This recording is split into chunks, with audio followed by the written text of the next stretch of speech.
गाड़ी पेट्रोल पे मिसिंग कर रही थी और सीएनजी पे नहीं कर रही थी। मारुति ने पूरा जोड़ लगा लिया इसका, यहाँ तक कि ईसीएम भी रिप्लेस हो चुका है। ये रही नई क्लच प्लेट, तो ये भी देखो पूरा खराब हुआ है।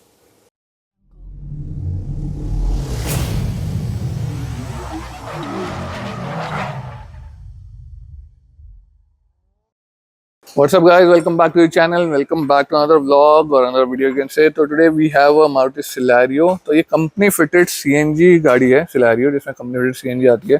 तो इसमें जो मेन इशू था वो सॉल्व हो गया है। वो मैं आपको बताता हूँ क्या था। गाड़ी पेट्रोल पे मिसिंग कर रही थी और सीएनजी पे नहीं कर रही थी, विच इज़ वेरी अनयूजुअल।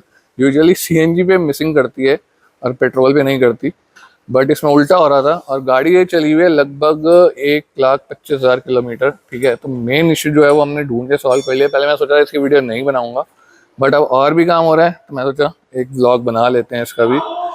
तो इसका जो 1 नंबर का सिलेंडर है ये वाला, ये मिसफायर कर रहा था। अब होंडा और मारुति की एक सबसे अच्छी या बुरी बात यह है कि इसमें जब जैसे और जर्मन कार होती हैं उसमें हल्की सी मिसिंग होती है तो अंदर चेक लाइट आ जाती है। इन गाड़ियों में जब तक पूरा सिलेंडर काम करना ना छोड़े ना, अंदर चेक लाइट नहीं आती, आएगी चली जाएगी। मतलब इस गाड़ी का लिटरली एक सिलेंडर नहीं चल रहा, अंदर चेक लाइट ही नहीं है, कोई कोड ही जनरेट नहीं हो रहा था। फिर फाइनली बीच में होता था तो हमने देखा 1 नंबर सिलेंडर नहीं चल रहा है। वो खैर जब हमने इग्निशन कॉइल स्टार्ट गाड़ी में प्लग निकाल रहे हैं तब भी पता लग रहा था, क्योंकि इसको निकालने से कुछ फर्क पड़ नहीं रहा था कि मतलब 1 नंबर सिलेंडर नहीं चल रहा है। तो बहुत जांच पड़ताल करने के बाद पता लगा कि इसका जो पेट्रोल इंजेक्टर है जो कि यहाँ लगा होता है, ठीक है, उसमें जो है करंट नहीं जा रहा है, वो अर्थ नहीं ले रहा है। और रंजीत भैया ने वो चीज़ ढूंढी थी। तो अब वायरिंग इशू लग रहा था, यहाँ लग रहा था इंजेक्टर ख़राब हुआ है। तो 2-3 दिन हमें भी लगे, बट उससे पहले आपको एक चीज़ और बताता हूँ। यहाँ आने से पहले जो सर हैं जिनकी गाड़ी है वो मारुति में गाड़ी दे चुके थे। मारुति ने पूरा जोड़ लगा लिया इसका, यहाँ तक कि ईसीएम भी रिप्लेस हो चुका है, इसके इग्निशन कॉइल, स्पार्क प्लग, ये सब भी रिप्लेस हो चुका है। वहाँ पे भी वो आराम से मतलब इसके अच्छे 25-30-40 हज़ार लगा के आए हैं, बट वहाँ पे भी ये प्रॉब्लम सॉल्व नहीं हुई। तो फाइनली उन्होंने जब हमारी वीडियो देखी तो हमने कहा चलो ले आओ, एक ट्राई हम भी मार लेते हैं। तो जब गाड़ी आई, अब मैं आपको बताता हूँ कि इसमें प्रॉब्लम क्या थी। सो गाइस, इसमें जो प्रॉब्लम थी वो ये थी, जो ये वायर है ना और ये जो ईसीएम में जा रही है, इसमें फॉल्ट था। बेसिकली वायर में पूरा करोजन आया हुआ था और जो उसके कनेक्शन है वो लूज थे। ऐसा लग रहा था जैसे किसी ने खींचातानी करी हुई है बेसिकली, जो कि आई डोंट नो मारुति वालों को क्यों समझ नहीं आया। वैसे हमें भी, मैं ये नहीं बोलूँगा, हमें भी एकदम पकड़ में आ गया, हमें भी 4 दिन लग गए ये चीज़ पकड़ने में। एंड फाइनली दिक्कत पकड़ में आई। इसमें बहुत मतलब जो बोलते हैं ना, लेबर वर्क बहुत हुआ। बहुत चीज़ें खोली, लगाएं, टेस्टिंग चल रही है, इंजेक्टर इधर के उधर लगा के देखे, इग्निशन कॉइल देखे, स्पार्क प्लग चेंज करके देखे। हमने बहुत इसमें वो करी, क्योंकि वैसे अगर हम इसमें बल्ब लगा रहे हैं निकाल के टेस्टिंग के लिए तो वो जल रहा है, ठीक है। इंजेक्टर इधर का उधर करके देखा वो भी चल रहा है, इंजेक्टर बाहर निकाल के चला के देखा वो भी चल रहा है। तो बहुत हमें भी इसमें मेहनत करनी पड़ी, तब जाके फॉल्ट मिला। अब गाड़ी की जो मिसिंग की दिक्कत है वो ठीक है। अब इसमें बेसिकली क्लच का काम हो रहा है और इसका एसी नहीं चल रहा। गाड़ी में वैसे गैस है बट अंदर कूलिंग बिल्कुल नहीं है, तो वो भी चेक करना है कि क्या निकलता है। और एक चीज़ और थी, हाँ, इंजन माउंटिंग। इसकी ये वाली इंजन माउंटिंग जो है ये बिल्कुल ख़त्म पड़ी है, तो इससे वाइब्रेशन बहुत आ रही है गाड़ी के अंदर। तो कुछ सामान जो है इसका वो आ गया, एज यू कैन सी, ये जेन्युइन मारुति का सामान आ गया, इसका माउंटिंग आ गई है और आई थिंक क्लच सेट आ गया, क्लच वायरिंग भी शायद आ ही गया होगा। तो रंजीत भैया जो है खोल रहे हैं, इसका एक बार गियर बक्सा उतरता है फिर आगे आपको अपडेट करेंगे। और रंजीत भैया खोल रहे हैं इसका एक्सेल, और इसमें कुछ पेचकस वगैरह अड़ाएंगे इसको खोलने के लिए, बिकॉज ऐसे तो ये फ्री घूमेगा। ये देखो, तो इसमें अब कुछ अड़ा के फिर इसको खोला जाएगा। तो ये देखो इन्होंने पाना अड़ा दिया है, चलो खोल दो। हाँ भैया आ रहे हैं।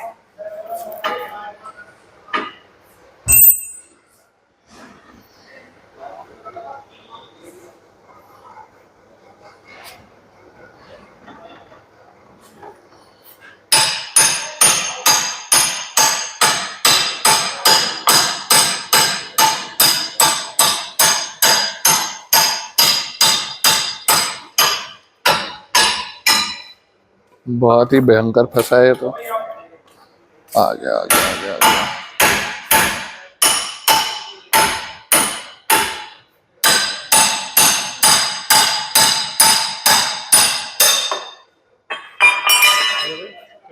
तो ये देखो, ये हो गया लूज। अब ये इजीली खुल जाएगा, कोई नहीं, बाद में करते हैं। So people, this is next day. Celerio का ट्रांसमिशन या गियर बॉक्स जो है वो उतर चुका है। ये पड़ा है इसका पुराना क्लच, और ये प्रेशर प्लेट, तो हालत देख लो प्रेशर प्लेट की। और क्लच भी पूरी तरह से घिस चुका है, बैंड बच गई है। और ये रही नई क्लच प्लेट, राइट, ये रही नई प्रेशर प्लेट। प्लस इसका फ्लाई व्हील का जो बेयरिंग है, फ्लाई व्हील भी ये खोल दिया इसका, ये रहा। ठीक है, तो इसके यहाँ सेंटर में बेयरिंग लगा होता है, ये रहा। तो ये भी देखो पूरा खराब हुआ है, तो इसको भी हम चेंज कर रहे हैं लगे हाथ।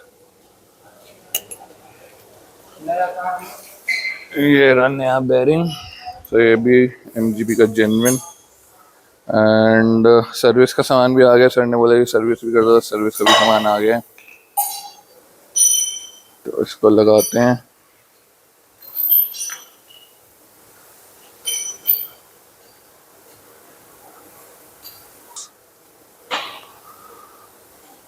देखना मिला के।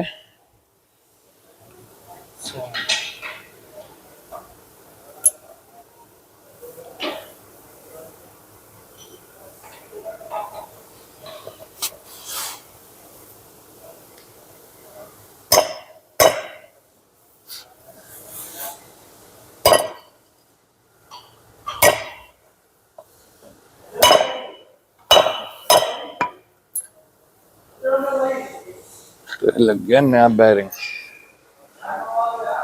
इसका क्लच लगाते हैं, क्लच बेयरिंग लगाते हैं। ये रहा देखो पुराना क्लच बेयरिंग, और ये रहा नया क्लच बेयरिंग। सो गाइस, गाड़ी का वैसे काम हो गया कंप्लीट। रंजीत भैया इसके रेडिएटर कंडेंसर में थोड़ा पानी मार रहे हैं, क्योंकि इसमें AC इशू भी है। बट अभी सर के पास टाइम नहीं है, तो कह रहे हैं गाड़ी आज दे दो, और इसके लिए बाकी बाद में आएगी। सर्विस हो गई है, क्लच का मैं आपको दिखा दिया। जो मेन फॉल्ट था उसकी तो खैर वीडियो बनी नहीं, बिकॉज वो वायरिंग का इशू था, वीडियो बनाने लायक कुछ ऐसा था भी नहीं उसमें। बाकी अब बिल बनाते हैं इसका, और आपको बताता हूँ 2 मिनट में किसका टोटल खर्चा कितना आया है। So people, as usual garage में वीडियो में एंड करनी भूल गया, तो सोचा अब गाड़ी में बैठ के कर लेता हूँ। तो इसका जो टोटल बिल बना है सिलेरियो का, अगेन इसकी वीडियो जो है मैं ठीक से बना नहीं पाया, बट जितनी बनी मैं सोचा पोस्ट कर देते हैं। Something is better than nothing. तो इसका टोटल बिल बना वो था 17,500 रुपये, 17,500। बिकॉज इसमें बहुत सी चीज़ें तो मैं दिखाई नहीं पाया। मैंने इसमें जो पहले डायग्नोसिस हुआ था मेन तो वो था, बट वही है कि उसमें वायरिंग चेक हो रही है कि उसमें मैं वीडियो में ऐसे कुछ दिखा नहीं सकता। तो उसके बाद क्लच सेट का काम हुआ, वो मैंने दिखाया। एंड उसके बाद इसकी हमने पूरी सर्विस भी कर दी थी, engine oil, oil filter, air filter. फिर इसके ब्रेक पैड्स भी चेंज हुए, तो क्लच सेट आया, रिलीज बेयरिंग आया। फिर ब्रेक पैड अराउंड 900,000 रुपये के थे। फिर again service, engine oil, total labour charge around 4,500 रुपये के आसपास था। बट जो वायरिंग वाला जो मेन इशू था, जो मारुति भी नहीं ढूंढ पाई, उससे ढूंढने में हमें बहुत टाइम लगा, तो उसमें बहुत लेबर लगी। तो वो डायग्नोसिस चार्ज अलग से था, दैट वाज अराउंड 5,000 और समथिंग लाइक दैट। तो टोटल बिल इसका इतना बना है 17,500 रुपये। So that's pretty much it for this short video.